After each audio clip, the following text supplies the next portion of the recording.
Dalam kehidupan, semesta dan segala isinya bergerak menurut aturan dan petunjuk dari Allah Subhanahu wa Ta'ala.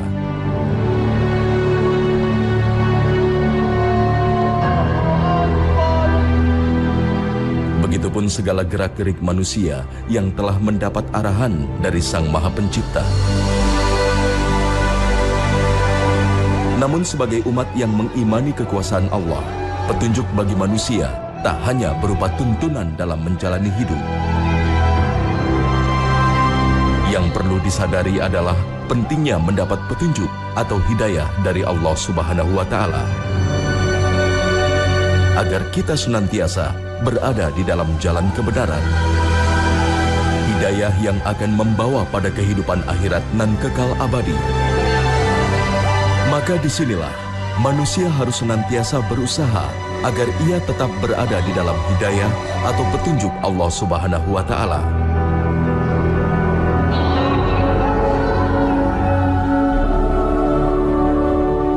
Hidayah yang berasal dari kata huda memiliki arti petunjuk.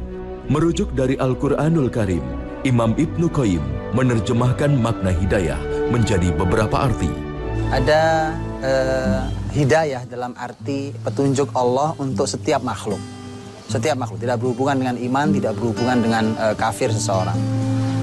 Di mana Allah Subhanahu wa Ta'ala berfirman, "Alladzi a'ta kulla syai'in khalqahu tsumma hada." Dialah Allah yang memberikan kepada setiap makhluk bentuk penciptaannya, kemudian Allah yang memberikan petunjuknya. Apa yang menyebabkan tangan kita bisa bergerak ke arah yang kita ketahui, sendi-sendi kita, semuanya adalah petunjuk Allah Subhanahu wa Ta'ala. Petunjuk yang kedua yang disebut dengan hidayatul irsyad, yaitu hidayah yang menjelaskan. Ini tugas kita semua. Siapapun teman-teman kita, orang-orang kerabat kita ajak dia untuk berbuat baik, kita larang dia untuk berbuat ketidakbaikan. Amar ma'ruf nahi mungkar. Dan yang ketiga adalah hidayah at-taufiq atau hidayatul ilham. Ini bukan wilayah manusia. Ini adalah wilayah Allah Subhanahu wa Ta'ala, di mana hanya Allah yang punya kehendak, terserah Allah. Yahdillahu man yasha. Allah memberikan petunjuk kepada siapa yang Allah kehendaki.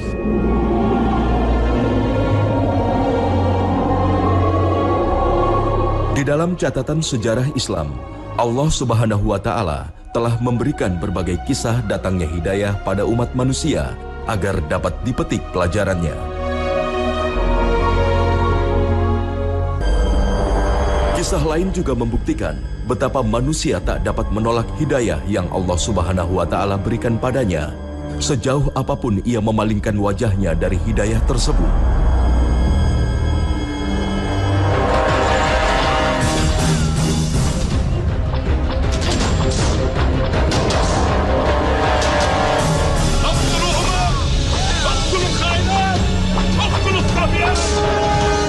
Seperti Ikrimah bin Abu Jahal, putra tokoh bengis Quraisy ini mewarisi kebencian terhadap Islam dari ayahnya.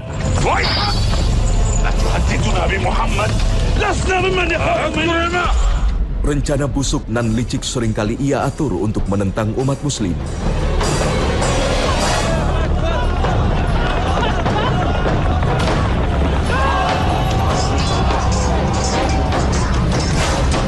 Namun Allah Subhanahu wa Ta'ala telah berkehendak Islam akan memeluk kejayaannya.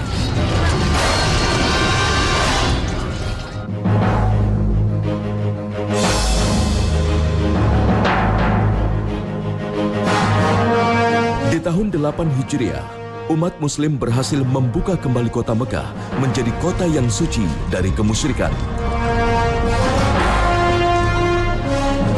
Kota Mekah berhasil ditaklukkan tanpa ada perlawanan, kecuali dari kelompok Ikrimah. Ma bainana wa bainakum illa al-qital.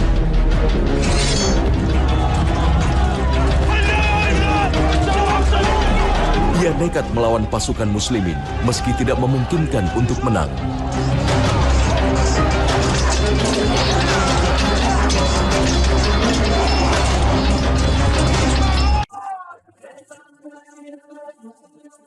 Ia terus melawan hingga terdesak dan akhirnya melarikan diri.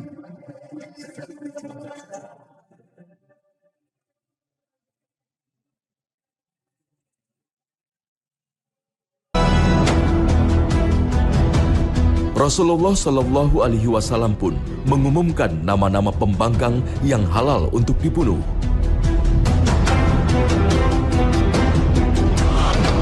Mengetahui hal itu, Ikrimah pun memutuskan keluar dari kota Mekah. Meski ia tahu Rasulullah Shallallahu Alaihi Wasallam akan memaafkannya jika dia menjadi Muslim, ia tak rela dan lebih memilih untuk keluar dari kota Mekah.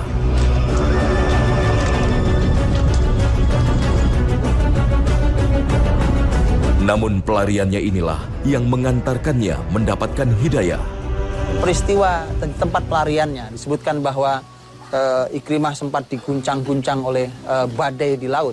Kemudian sampai dia berkata, Tuhan, kalau kau selamatkan aku, maka aku akan mendatangi Muhammad untuk menyampaikan syahadatku. Allah mendengar itu. Dan Ikrimah yang lari dari kebaikan, Allah berikan kebaikan. Ikrimah yang lari dari hidayah, dan Allah berikan petunjuk hidayah. Dia lari dari petunjuk Allah, tapi Allah berkehendak baik pada orang tersebut, dan terserah Allah memberikan hidayah pada siapa. Hanya bedanya adalah kalau seorang Ikrimah, dia lari secara fisik. Karena ada di antara kita yang bahkan duduk saja, duduk bersama, berjalan bersama dengan orang baik tidak mau. Karena dia tahu paling hanya terus dinasihati saja isinya, sehingga dia secara fisik pun tidak mau. Hingga akhirnya Ikrimah kembali ke Mekah dan menyatakan syahadat pada Rasulullah Shallallahu Alaihi Wasallam. Ia pun menjadi Muslim yang amat mencintai agama dan Rasulnya. Sampai di Mekah, kemudian Ikrimah bersama sang istri menemui Rasul langsung. Setelah itu Ikrimah berkata, Ikrimah meminta kepada Nabi Shallallahu Alaihi Wasallam untuk mendoakan agar Allah mengampuni semua kejahatan yang pernah dilakukannya untuk Allah, Rasulnya, untuk Islam, di mana Ikrimah bahkan untuk harta yang dia keluarkan demi menjauhkan orang dari jalan Allah. Maka Nabi mendoakan semua agar Allah SWT mengampuni Ikrimah. Dan kemudian Ikrimah mengucapkan 2 kalimat syahadat, maka Ikrimah pun masuk Islam dan mengucapkan kalimat syahadat langsung di hadapan Rasul Sallallahu Alaihi Wasallam. Kemudian Ikrimah bersumpah, demi Allah, ya Rasulullah, bahwa saya akan mengeluarkan harta saya 2 kali lipat dibandingkan dengan jumlah yang dulu pernah saya keluarkan untuk memusuhi agama Allah SWT.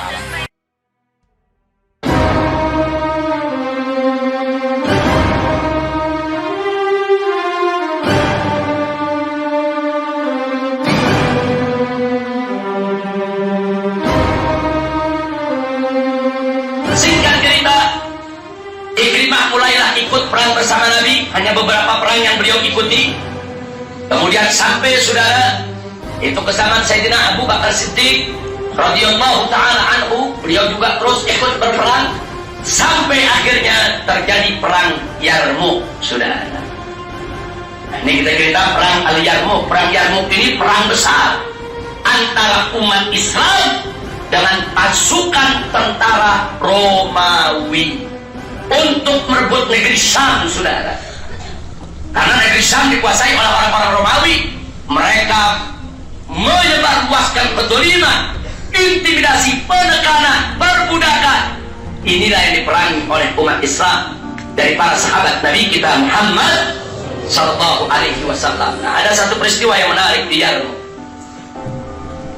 Di perang Yarmuk ini, saudara, pasukan tentara Romawi bukan sedikit, ratusan ribu. Tidak mudah untuk ditumbangkan. Sedangkan umat Islam puluhan ribu. Terjadi pertempuran yang luar biasa.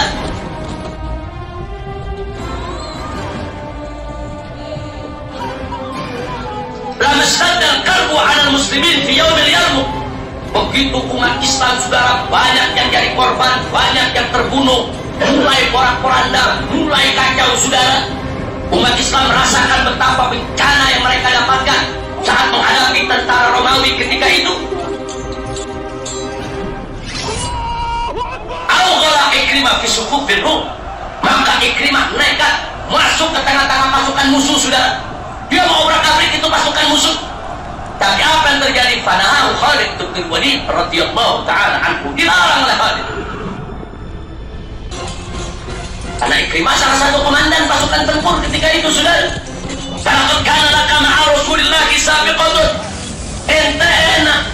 Ente dulu, lebih dulu masuk Islam, lebih dulu perang bersama Nabi. Sudah banyak perang yang kau ikut bersama Nabi. Sedangkan aku, amma ana wa abi, sedangkan aku dan ayahku min asaddin nas ala Rasulillah, merupakan orang yang paling keras memusuhi Nabi. Padahal ukafir amma salafat minni. Maka biarkanlah aku untuk menebus kesalahan yang pernah aku buat terhadap Rasulullah sallallahu alaihi wasallam. قتلت رسول الله في كل موطن وافروا اليوم من يبايع على الموت انا يا ابن اخي وانا ابن اخي. Ikrimah langsung mengatakan kepada pasukan kaum muslimin, man yubayi'u 'alal maut, siapa yang siap memberikan sumpah setia untuk mati bersama. وافروا اليوم من يبايع على الموت. Diminta sumpah mati, saudara. Ketika itu yang pertama kali menjawab adalah Al-Haris ibn Hisham, yaitu pamannya sendiri, adiknya Abu Jahal yang juga masuk Islam, saudara. Kemudian ada lagi Birar ibn Al-Awzah. Dan akhirnya ada 400 umat Islam yang siap untuk memberikan sumpah setia untuk mati, saudara. Ikrimah yang pimpin. Jadi Ikrimah mengatakan, minggir kau Khalid, biar aku yang pimpin orang ini. Kita semua sudah bersumpah untuk mati. Akhirnya ke 400 orang tadi, saudara, menerjang musuh luar biasa.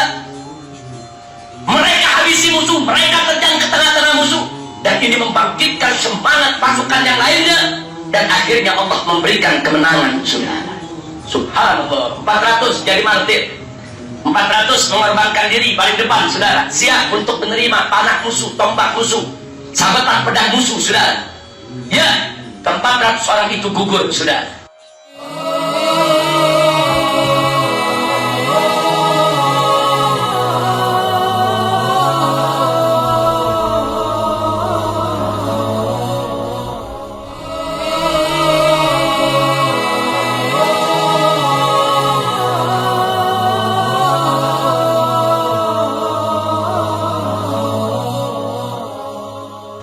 Tapi akhirnya bukan saja mereka memporak-porandakan pasukan musuh, tapi mereka juga berhasil memasukkan rasa takut di hatinya musuh ketakutan. Lihat 400 gila-gilaan, saudara, masuk ke tengah-tengah mereka, ngobrak-ngabrik mereka tanpa pandang apa yang mereka rasakan. Begitu down mental mereka, porak-poranda pasukan mereka, umat Islam sisa yang ada makin semangat bertempur, menyerbu, dan akhirnya Allah memberikan kemenangan. La ilaha illallah wallahu akbar. Jadi Ikrimah ini adalah penyebab daripada kemenangan kaum muslimin pada saat perang Al-Yarmouk yang dipimpin oleh Sayyidina Khalid bin Walid radhiyallahu ta'ala anhu.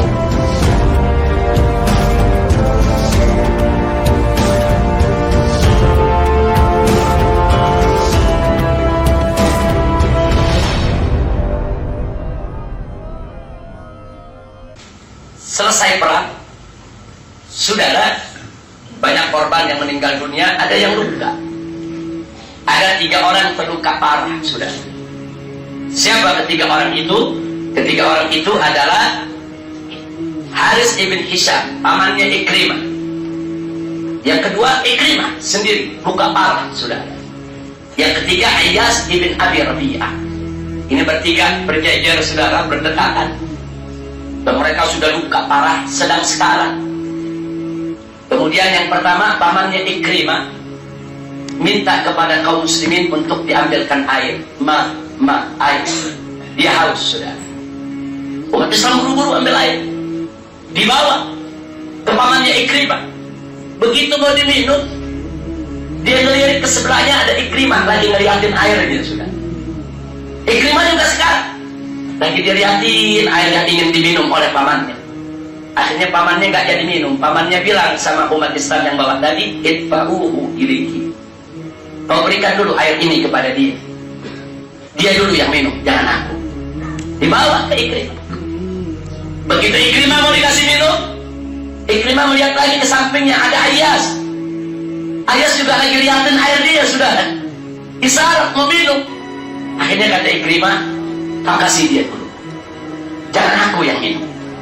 Akhirnya umat Islam ini bawa air Ketiga tadi sampai di sana yang satu sudah meninggal dunia. Balik lagi ke Ikrimah sudah meninggal dunia. Balik lagi ke yang pertama, pamannya Ikrimah, pamannya juga sudah meninggal dunia. Sudah. Subhanallah, walhamdulillah, wa la ilaha illallah, wallahu akbar. فأحسن الله عزاءك في ابن عمي عكرمة، احتسبيه عند الله، ولا يزال المسلمون إلى آخر الدهر إن شاء الله يعبرون اليرموك فيقولون هنا يرقد عكرمة، هنا يرقد عياش بن أبي ربيعة وسلمة بن هشام وأصحاب رسول الله، هنا كان مبتدأ أمر الشام في الإسلام، وأولئك كانوا أعلامه ومفاتيحه، فعليهم من الله السلام. Lihat, di detik-detik terakhir hidupnya, di detik-detik sekarat, saudara haus, ingin minum, tapi lihat saudara membutuhkan air, dia rela untuk tidak minum dulu, ingin saudaranya dulu yang minum, saudara.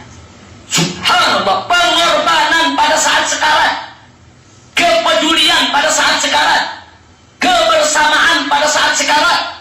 Inilah yang diajarkan oleh Nabi kita Sayyiduna Muhammad sallallahu alaihi wasallam. Akhirnya Haris ibn Hisham, Ikrimah ibn Abi Jahal dan Ayyas ibn Abi Rabi'ah, ketiganya meninggal dunia, dan mereka lah sebagai penyebab, ditakdirkan oleh Allah sebagai penyebab daripada kemenangan kaum muslimin pada saat perang Al-Yarmouk. Alhamdulillahi Rabbil Alamin.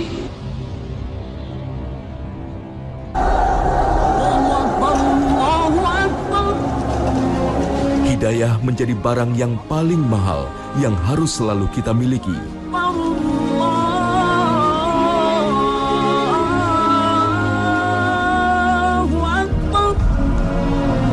Tanpa hidayah dari Allah Subhanahu wa Ta'ala, hidup manusia di dunia tidak lagi memiliki arti.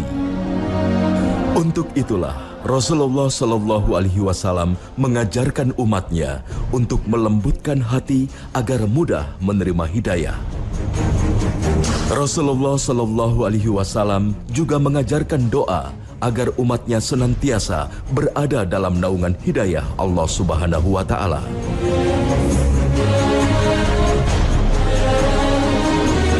Hidayah yang akan membawa manusia menuju kebahagiaan akhirat yang abadi.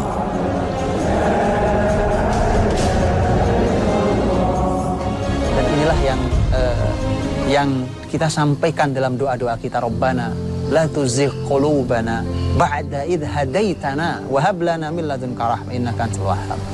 Ya Allah, jangan kau gelincirkan lagi hati kami ini setelah kau berikan pada kami hidayah. Ya Allah, kami tidak mau keluar lagi dari hidayah kebaikan ini. Kami telah menjadi orang baik, kau telah tunjukkan jalan pada kami, maka jangan kau gelincirkan lagi kami pada dosa-dosa itu. Anugerahkan pada kami dari sisimu rahmat, sesungguhnya engkau maha pemberi.